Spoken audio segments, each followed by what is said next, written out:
If y'all take a look, you can see that I got the little diddly doodad calves in the back over here. I was gonna take them over to the lease property this morning, and then last night I was sitting there thinking about it, and you know, I guarantee that the water is gonna start to rot. Okay, the water will start to rot here in less than a week or less than a month. It won't even take probably 2 weeks, and the water will start to rot. And I don't want a bunch of calves drinking a bunch of rotting water. And so, you know, I was sitting there thinking about that last night, and I was like, you know, I really don't want these like the pond, the little pond that I have over here. You know, it hasn't really rained here in about a month and a half. It hasn't really rained here. You know, we barely maybe got a ½ inch of rain, you know, over the last month. And the pond over here is already rotting. All right, the pond over here started rotting a long time ago. And the you know, if I put you know, the pond on the lease property will start to rot in less than a month. And so I don't really want a bunch of calves drinking a whole bunch of rotting water, right? And so I went ahead and I just let them back here. I let them back here, and I'm gonna see how they do. They seem like they're doing okay. You know, I got a couple of them on the feed bin over here. Got a couple of them walking towards the barn. They seem to be doing okay, and I'm gonna keep an eye on them and see how they do. And that little heifer calf, the one that I was saying that was struggling real bad, I actually got her in the preconditioning pen by herself. She doesn't look like well, she looks like she's just you know, having a little bit of a difficult time, and so I'm going to keep her in that preconditioning pen by herself until she kind of just gets squared away. I'm gonna make sure that she gets squared away. So I have her in there by herself. And then I have five little calves in the front. I have 5 tiny little calves in the front, and there's plenty of space for 5 calves in the front. I'm not worried about it. You know, the animals in the front, you know, they're effectively out there, so I can keep an eye on them. You know, I have to get them stabilized before I let them back here, and that's going to take some time. And so, you know, these animals, you know, these animals will probably be ready for market here in about a month and a half. And so, you know, I figured that one thing I would do today is I would go over the whole idea of the wealth building strategy, right? How I strategize in building wealth. How do I build my wealth, right? You know, this is something that I talk about all the time, and I haven't gone over the specific details in several months. You know, the last time I went over these details was when I was making my deal for the lease property, right? You know, when I was making my deal for the lease property, that's when I came up with the big idea deal, right? The whole thing about what I would offer people to lease their land, right? And the whole idea was what? You know, I am looking to have equity in the herd, right? That's the money that I want. If the equity in the herd grows, then that's my money. That's where I have my money. And this is also what I talk about when I say, you know, you really don't want to be in a situation where you are looking to make money via income. All right, that's a horrible idea. All right, you know, it's a horrible idea. You know, in terms of like the overall amount of money that I make, you know, I make $25,000 a month, maybe. In terms of like how much money do I actually bring home every month when I sell my cattle, you know, maybe I make 25,000. All right, but the equity of my herd is vastly larger than that. All right, the equity of my herd is a lot larger than that, like 4 or 5 times bigger. Right, and this is also what I talk about when I say leveraging against assets. All right, you know, I will have to leverage against my assets, or I mean, you know, and I've been thinking about how much leverage do I want to use, but I'm not really worried about leverage right now because I will have a large amount of money, just straight cash coming in very soon, and I will have to reinvest that capital first anyway. All right, I'm not worried about leveraging right now because I would anticipate that here in about a month and a half, I will have a large amount of money. All right, and I will have to invest that. All right, I will have to reinvest that first before I even consider leveraging. And so, you know, I'm not even really worried about leveraging right now. Leveraging is something that I will consider in the future. I will take a look at my balance sheet. I will take a look at and I'll take a look at how things are going. I will take a look at my balance sheet, and then I will determine how much leverage I should use. All right, but in terms of like the amount of money that I bring home in terms of cash, I mean, it's a fraction of the amount of money, of the total money. It is a fraction. Maybe I bring home, like 20, 25 grand. Maybe 20, 25 grand, that's it. But the rest of the money that I make is in the unrealized gain of my animals, right? If I wanted to leverage against that, I could, right? And if I leverage against that, what's the most simple way to do it? When I go to the sale barn, if I sell 10 animals and I still have 50 animals at home and the 50 animals have been stabilized, they will have gone up in value. I would anticipate that I'm liquidating 10 every month. Then what should I do? What's the easiest way to leverage against my assets? Take a look at how much money I make when I go to the sale barn and sell my cattle, and then multiply that by 2. All right, that's the easiest way that I have come up with. And a lot of these things that I come up with, I need them to be simple enough for me to keep track of as I move along, right? If it gets too complicated, it'll just turn into a jumbled mess. So a lot of this stuff needs to be very simple. It needs to be simple enough for me to understand and to keep track of as I move along. And this is also what I mean by the big idea. I was talking about the big idea yesterday. The big idea is sell 15 and buy 20. And if I do that, I will effectively compound growth 5% a month, right? If I sell 15 and I buy 20, and I split it up 10, 10, 10, right? I split it up 10, 10, or what? I split up the money evenly over 6 months. Then that effectively, as long as I keep that ratio, it effectively guarantees that I will grow my business by 5% a month, and I will have excess cash reserves to make sure that that happens. Right? I will be able to pay out my dividends. I will be able to buy everything that I need, and I will still have cash reserves, and the equity of my herd will have grown. Right? That's the whole idea in terms of the broader wealth building strategy. The wealth building strategy is to make money via assets, right? I talk about this all the time. You really want to make money via assets. If you don't have some kind of an asset strategy, you're probably going to die poor. I would be willing to bet 10 to 1, unless you're like some world-class athlete, or you're some super high-level lawyer, or some super high-level doctor, or you're like some kind of like a AI nerd. Like if you're something like that, right, then sure, you may be able to earn enough money to legitimately push yourself out of being poor. But for the average person, it's almost guaranteed not going to happen. You're gonna have to utilize assets. You will have to utilize assets. If you don't utilize assets, you are gonna die poor. I can almost guarantee it. That's how I make my money. I utilize assets to build my wealth. My assets are tax deductible. I purchase commodity grade assets at a commodity price, and I raise my animals to a commercial standard. And when I do that, the increase in the value of the animal is an unrealized gain until I liquidate and pay myself. All right, the equity of the animals is where I make my money. That's where that's how I grow my wealth tax-free.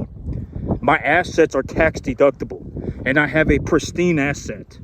I legitimately choose these animals one at a time by myself, and I look for commodity type animals, and I pay commodity prices for my animals.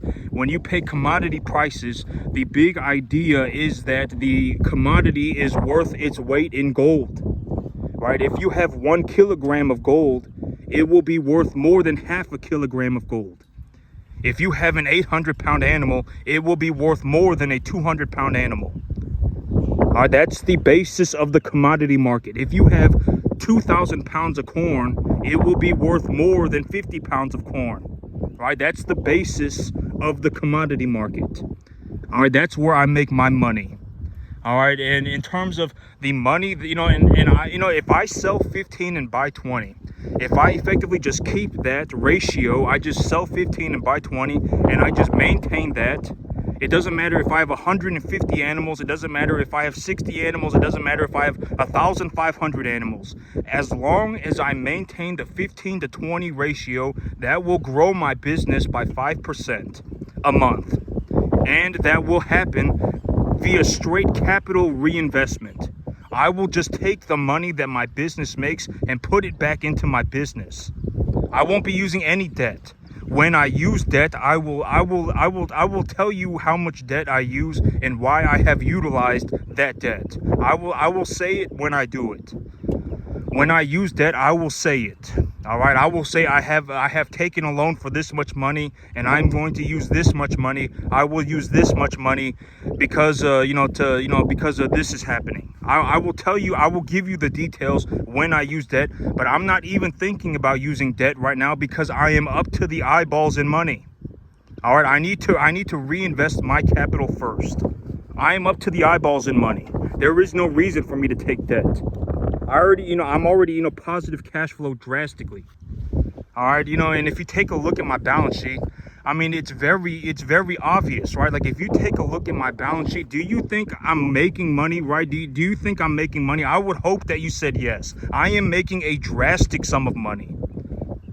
All right, like, for me to legitimately even go to zero, just zero profit, I would have to lose like 20 more animals.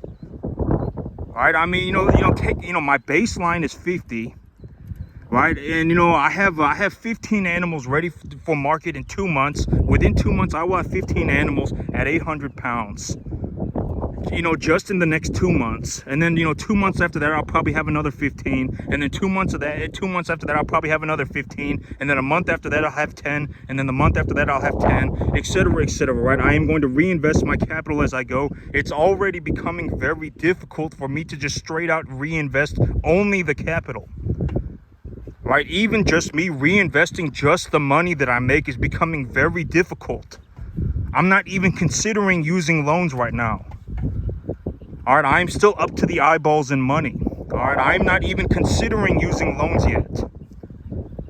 All right, I don't know how else to put it, but that's a very easy way to look at it.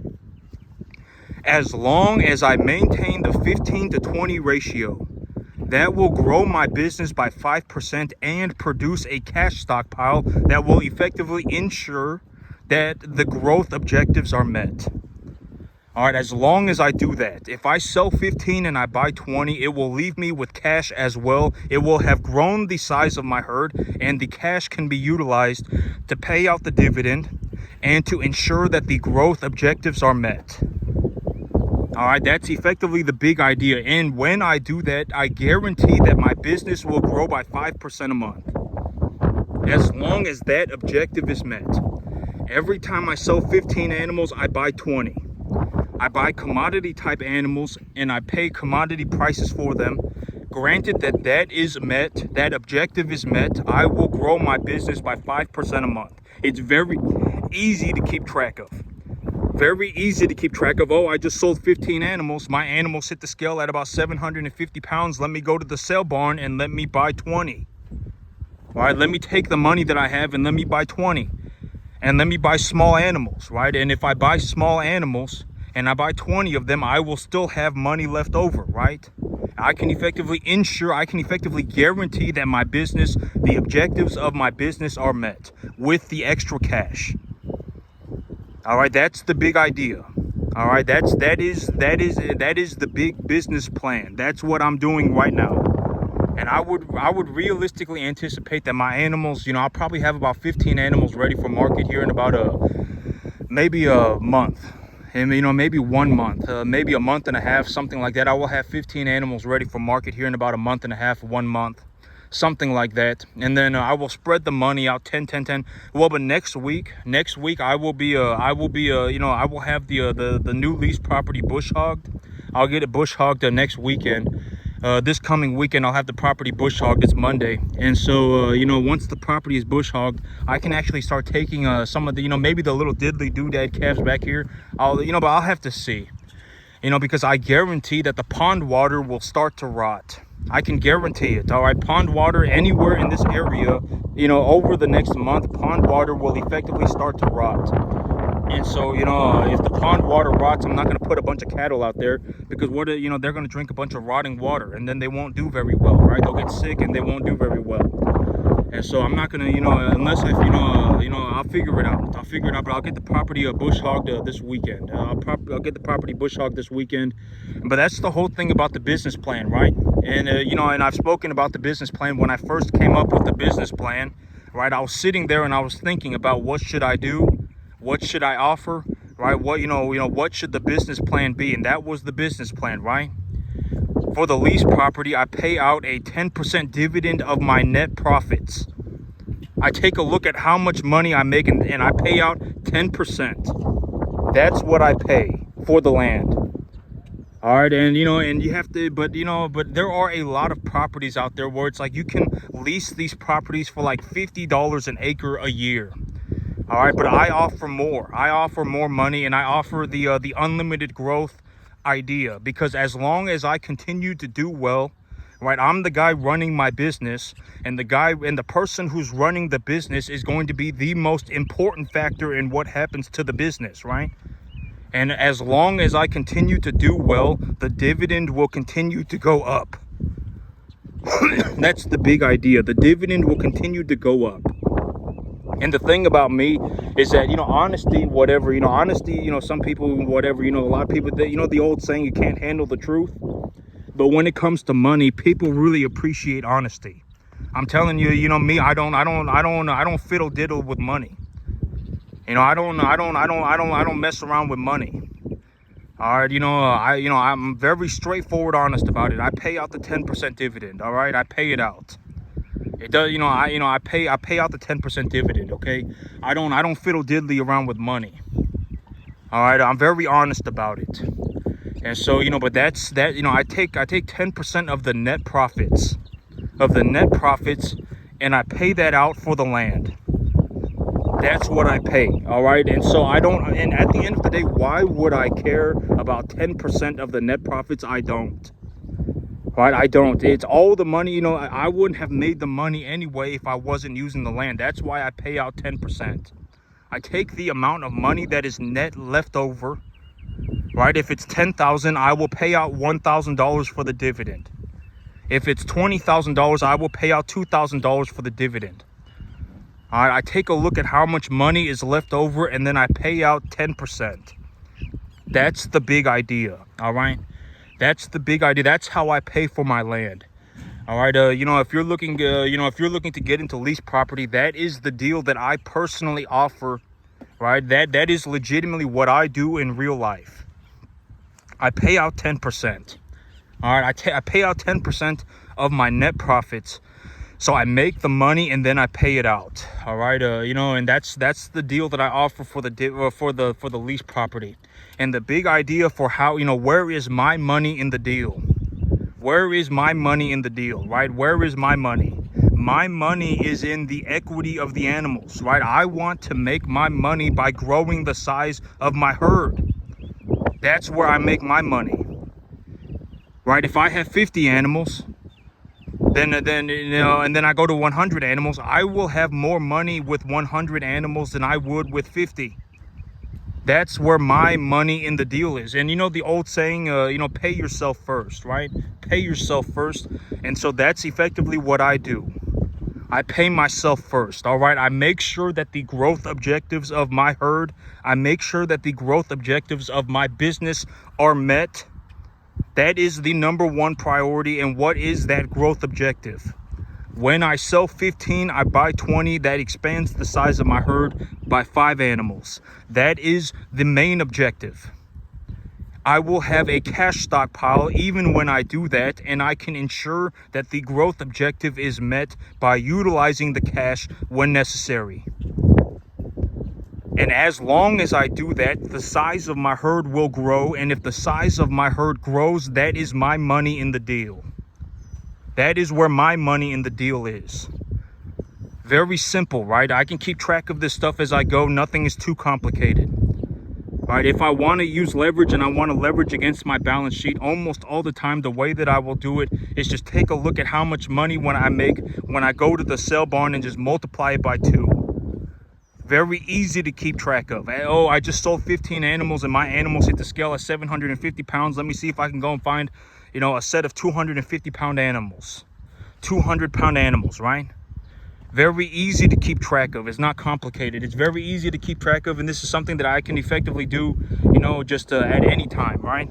It's not too complicated, right? It's not complicated, and it's very easy to keep track of. As long as I sell 15 animals and I buy 20 and I sell the 15 at about 750 pounds, granted that I have half heifers and half steers, as long as they hit the scale at about 750 and I raise commodity type animals and I raise them to a commercial standard, when I buy the smaller animal, I will effectively, I will be able to buy 20 animals and I will still have a cash, a net positive cash position. All right, it's very simple. All right, it's very simple. And then I can use the net positive cash position to pay out the dividend and ensure that my herd is growing by 5 animals a month. All right, that's the big idea. All right, nothing is too complicated. It's very easy to keep track of. And when I do that, what is, my business, as long as I keep that ratio, my business will grow by 5% a month, guaranteed. If anything changes, I will say so.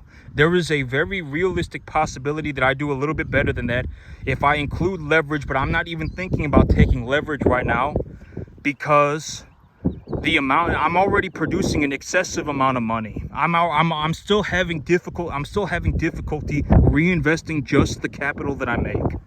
If I'm up to the eyeballs in money, I will invest my money first. All right, I'm already up to the eyeballs in money. All right, I will invest that money first before I take any leverage, because when I leverage against a stabilized asset. All right, I don't take loans to just throw myself into the wind. I don't leverage myself to the eyeballs. The only time I take a loan is when I have a stabilized asset to leverage against. And when I take the loan, I purchase more tax deductible assets. That's how I do it.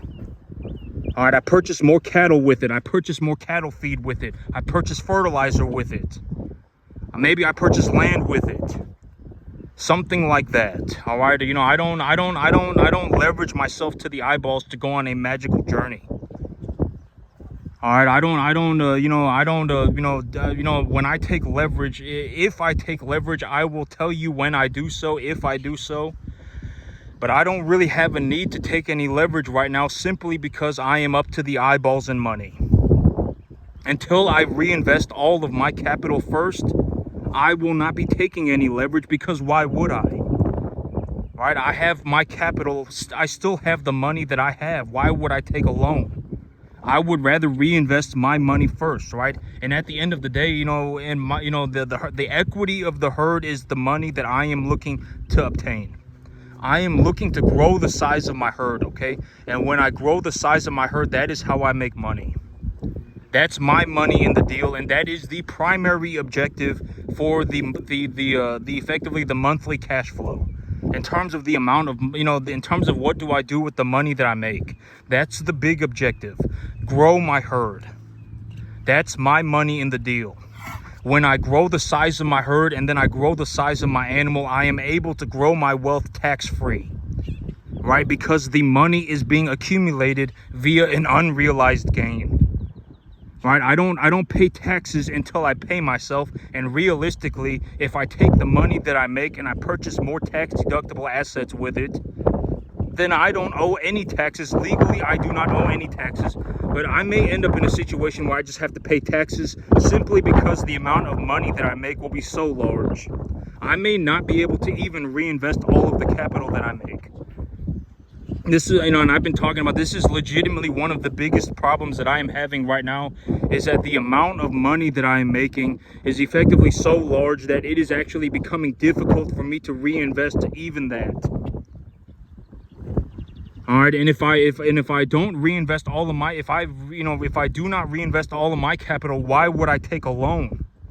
I'm only going to take a loan once all of my money has been invested and has been stabilized, and then I will leverage against my assets.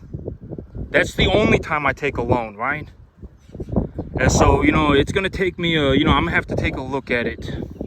I'm gonna have to figure it out, But I may still end up taking a loan by the end of the year. But I'm gonna have to see.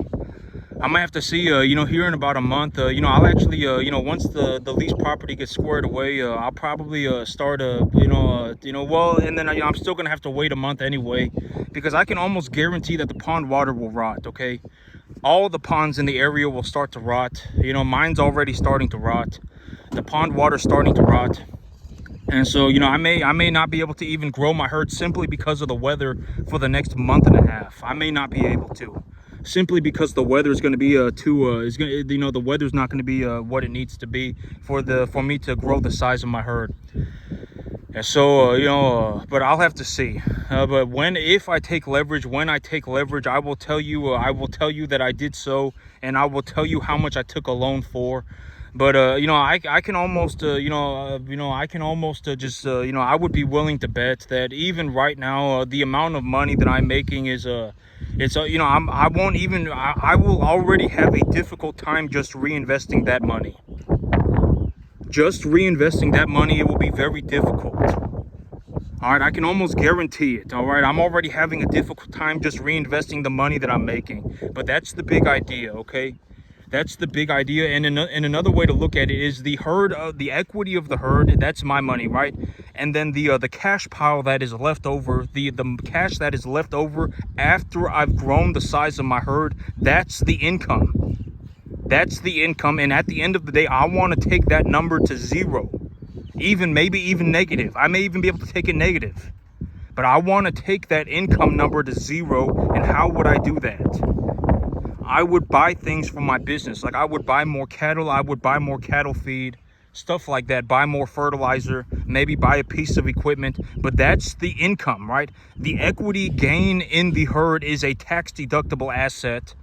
And the asset is purchased at an equitable evaluation, at an appraisal evaluation. I pay commodity prices for commodity animals. And as long as that happens, right, then I can effectively get a tax deduction. I can get a tax write-off for the animals that I purchased. I can increase the size of my herd, which increases my equity position. That increases the amount of money that I have. And then the cash pile that is left over, that's the income. All right, and my whole, the whole thing about it is I really want to take that income as close to zero as I can. I want to take that income as close to zero as I can, okay? That's the big idea. Or if I could even take a negative, that would be fantastic. But I'm looking to take the income to zero, right? I've always said, the whole thing about, my income is zero. My income is zero. That's what I mean by my income is zero. My herd is growing, but when I grow my herd, I get a tax write-off. I don't have to pay taxes on my animals until I liquidate and realize the gains. That's how I make my money. All right, and this is how I legitimately made my money. And I can guarantee it, and I've been talking about this, over the next 30 years, we may legitimately end up in a situation where, it's like a, borderline Great Depression kind of stuff. Like 25% of the country is effectively, impoverished. That's effectively what happened during the Great Depression. 25% of the country was in crippling poverty. Right, and that might be legitimately what happens in the next 20 or 30 years. If you do not have some kind of an asset strategy, you're not going to make any money. I would be willing to bet. All right, if you don't have some kind of an asset strategy, if you don't have some kind of way of growing your wealth by utilizing the asset, right? I talk about this, the whole idea is, and I show it to you in terms of a realistic kind of just way to look at it. All of this costs me nothing. All of this costs me nothing. All of this makes me money. If I stopped doing this, I would hemorrhage hundreds of thousands of dollars a year. None of this costs me anything. The money for your asset should come from what? Your asset itself. And at the end of the day, when you purchase an asset, what are you looking for? You're looking for an equitable asset, a good equitable asset, right? Something like the S&P 500, maybe Coca-Cola, something, right? You're looking for an equitable asset, a commercial, a commercial rental property, something like that. All right, those are some of the major examples that I use. You're looking for an equitable asset, and when you purchase this equitable asset, you are looking to pay its appraisal value, or under, or over. I mean, if you found a real good company, but that's effectively what you're looking for. Okay, you're looking for an equitable asset, and this equitable asset should be purchased at its appraisal value. And when you purchase an asset at its equitable value, at its appraisal value, you are just trading your money for the asset. And the reason you are trading your money for the asset is so that your capital will make you a positive return. That's it. That's the big idea. And once you've done that, congratulations. Once you've done that enough, you effectively, you will eat. That's how I make my money. I trade my money for an asset that is equally as valuable as the money, but I put in an extra step, right? I call this very high level investing. When you can intentionally raise the value of an asset. I actually increase my assets. I actually increase the value of my asset knowledgeably. I actually do it myself. And a very realistic example, another example of this is to purchase a building. If you purchase a building that has an empty tenant, and maybe it hasn't been remodeled, maybe it has a 15% vacancy, and it hasn't been remodeled in 10 years, and you can purchase it for slightly under appraisal value. When you take your deal to the bank tells you it's worth more than what the owner's asking for it, and you put down 20%, and then you remodel the building and fill out the vacancy, and then you increase the rent on the building. That would be another realistic way of increasing the value of your asset intentionally. I do it via cattle, right? I purchase commodity animals and then I raise them to a commercial standard. When I do that, I increase the value of the asset. All right, there are multiple ways to do this. All right, there are many ways to do this. I just do it via the cattle business. All right, but that's effectively the big idea. You take your capital and you invest it. And when you invest it, you are looking for an equitable asset, and you are looking to purchase this equitable asset at its appraisal value, more or less. And the reason that you would do that is because when you do that, your asset is worth the money that you put into it. It's effectively the same thing, but now your capital is making you a positive return. That's the big idea. Once you understand that, everything just kind of becomes a Fugazi imagination, magic trick. Because everything costs nothing. Everything makes you money. That's what everything, money turns into a Fugazi smoke and mirrors magic trick.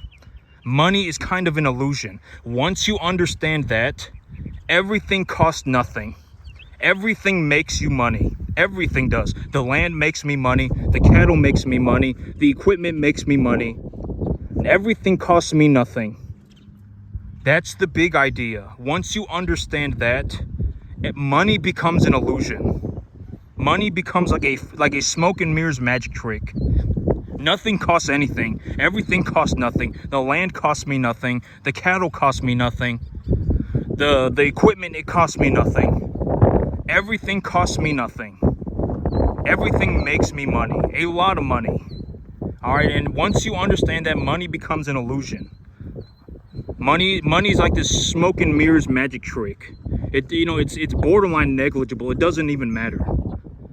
It doesn't even matter. Once you understand that, even if I had nothing, I could turn 5 grand into 100 grand with a 100% guarantee by doing exactly by starting myself another cattle business, offer a dividend payout for the land, get myself a lease property, take my 5 grand, take a loan for another 5 grand. That puts me at 10 grand. I make the money, I pay out my 10% dividend, and I grow the size of my herd. The size, the herd is where I have my store of wealth. My cattle are my wealth. I don't have any income. My income is zero. I have cattle. I have assets. I have land. I have equipment. I don't have any income. My income is zero. I grow my wealth via my assets. My money in the deal is the equity of the animal. And I effectively can guarantee that I grow my business by 5% a month. And the way that I will do that very simply is to sell 15 animals and buy 20. And when I do that, if I sell my 15 at 750 and I buy the 20 at maybe about 2.25, I will be able to grow the size of my herd by 5% and have a significant cash pile. And with the cash pile, I can pay out the dividend and ensure that the growth objectives are met. And that would be me running my business with zero debt. Zero debt. I won't be using any leverage. When I use leverage, I will say I have used leverage, and I will tell you how much I have used, and I will tell you my reasoning behind it. But I can almost guarantee it will just be for a 1-to-1 leverage against my assets, something like that. Or it may not be 1-to-1. But if I use leverage, when I do, I will tell you that I have used the leverage, and I will tell you how much I have used. Okay, I will tell you. I will say I have used leverage, and this is how much I took a loan for, and this is why I did it.